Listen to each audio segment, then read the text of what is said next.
Good morning guys, welcome to Kodaikanal diaries day 4. Sunrise చూసారా? మా room నుండి అయితే చాలా బాగుంది అనమాట. వ్యూ అనేది చాలా అంటే చాలా సూపర్ ఉంది. ఇంక మేము అమ్మటే రూమ్ నుండి స్టార్ట్ అయిపోయాం అనమాట. మళ్ళీ ఇవాళ వచ్చేసి 3-4 ప్లేసెస్ కవర్ చేద్దాం అనుకుంటున్నాం. మరి ఏం జరిగిద్దో తెలియదు. అమ్మటే బండ్లు తీసి ఫస్ట్ అయితే కోకర్స్ వాక్ దగ్గరికి అయితే వెళ్ళిపోయాం. ఇంక లోపల రాగానే ఇక్కడైతే ఫస్ట్ అయితే టోకెన్ తీసుకోమని చెప్పని అన్నారు. నలుగురికి కలిపి ఇంక టోకెన్ అయితే తీసుకొని లోపల నడుచుకుంటూ పోతున్నాం. ఇంక ఇక్కడ నుండి వ్యూస్ చూస్తుంటే మామూలుగా లేవన్నమాట. హిల్ స్టేషన్ పైన ఉంటది ఈ వ్యూ పాయింట్. కోకర్స్ వాక్ అంటారు. అసలు మామూలుగా లేదు చూడండి. ఆ గౌన్లు మేఘాలు అవన్నీ వ్యూ మొత్తాన్ని ఎంజాయ్ చేసి కాసేపు మేమందరం ఫోటోలు కూడా తీసుకొని కాసేపు అందరి ముందు బిల్డప్ ఇచ్చి షో చేసాం. ఇంకా అలా కోకర్స్ వాక్ మొత్తం నడుచుకుంటూ వెళ్తున్నాం అనమాట. ఇన్నొకటి ఎగ్జిట్ ఒకటి రెండు వైపులు అనమాట దారులు ఇవి. మైండ్ పోతుంది. ఇది వచ్చేసి హిల్ స్టేషన్ వ్యూ పాయింట్ అనమాట. చూడండి ఎంత బాగుందో. అండ్ చాలా మంది వచ్చి చూస్తున్నారు, వెళ్ళిపోతున్నారు. కొంచెం సబ్స్క్రైబ్ చేసి లైక్ చేస్తే నాకు కూడా సపోర్ట్ గా ఉంటది కదా, కొంచెం ప్లీజ్ చేయండి. బయటకు రాగానే మేమందరం టీ అయితే తాగుతున్నాం అనమాట. ట్విస్ట్ ఏంటంటే మేము ఎవరం బ్రష్లు చేయలేదు పొద్దున్న నుండి. అయినా సరే బయటకు వచ్చి టీ తాగకుండా ఇంక మళ్ళీ ఇక్కడ నుండి స్టార్ట్ అయిపోయాం అనమాట వేరే వ్యూ పాయింట్ కి. వెళ్ళేదారులు ఇదేదో వ్యూ పాయింట్ అంట మాకు కూడా తెలియదు. ఇంకా అందరూ ఆగుంటే మేము కూడా బండ్లు తీసి పక్కన వెళ్ళి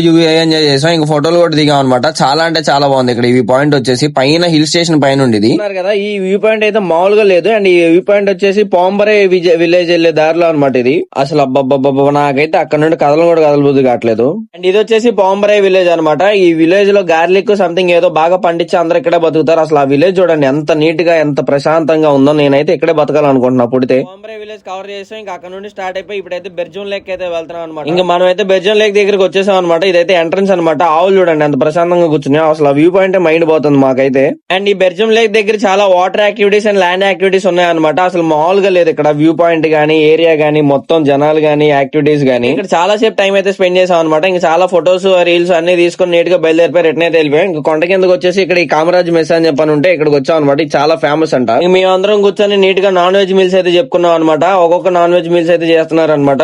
మటన్ చారువా, చికెన్ చారువా, చేపల పులుసు అన్ని. అసలు మామూలుగా లేదు. చాలా అంటే చాలా క్రౌడ్ ఉంది. టేస్ట్ కూడా అలానే ఉంది, సూపర్ ఉంది. ఇంకా మేమందరం బిల్లు కట్టేసుకుని బయటకి అయితే వచ్చాం అనమాట రూమ్ కి. రూమ్ నుండి 4 అయింది అనమాట. ఎమ్మటే రూమ్ చెక్అౌట్ చేసి ఎమ్మటే ఫ్రెష్ అయిపోయి ఎమ్మటే ఈషా ఫౌండేషన్ కి వెళ్ళి దర్శనం చేసుకుని రిటర్న్ అయిపోదాం చూస్తున్నాం అనమాట. ఎందుకంటే ఇంటర్వ్యూ ఉందని చెప్పని మెయిల్ వచ్చింది సడన్ గా. మైండ్ పోయింది మా అందరికి ట్విస్ట్ మే ట్విస్ట్. నీట్ గా 4 అవర్స్ జర్నీ చేసుకుని అసలు అందుతామా లేదా అనుకున్నాం. ఈషా ఫౌండేషన్ దగ్గరికి వెళ్ళేసరికి నైట్ 9 అయిపోయింది అనమాట. అమ్మయ్య ఇంక జస్ట్ 10 మినిట్స్ లో క్లోజ్ చేసేస్తారు టెంపుల్ అనగా వచ్చాం అనమాట. పరిగెత్తుకొని ఇంక ఇది అయిపోగానే విజయ్ రిటర్న్ అనమాట. సో ఇంక అందుకే అందరూ కామెంట్ సెక్షన్ లో హర హర మహాదేవ్ అని చెప్పని టైప్ చేయండి. ఈషా ఫౌండేషన్ లో చాలా సేపు టైం అయితే స్పెండ్ చేసి మేమైతే బయలుదేరిపోయి రైల్వే స్టేషన్ దగ్గరికి అయితే వెళ్ళిపోయాం అనమాట. మధ్యలో చాలా క్లిప్స్ అనేవి తీయలేదు, క్షమించండి. ఇంకా కొంచెం సబ్స్క్రైబ్ చేసి లైక్ చేసి షేర్ చేసి కామెంట్ అయితే చేయమో, కొంచెం సపోర్ట్ చేయ ఉంటున్నా మరి.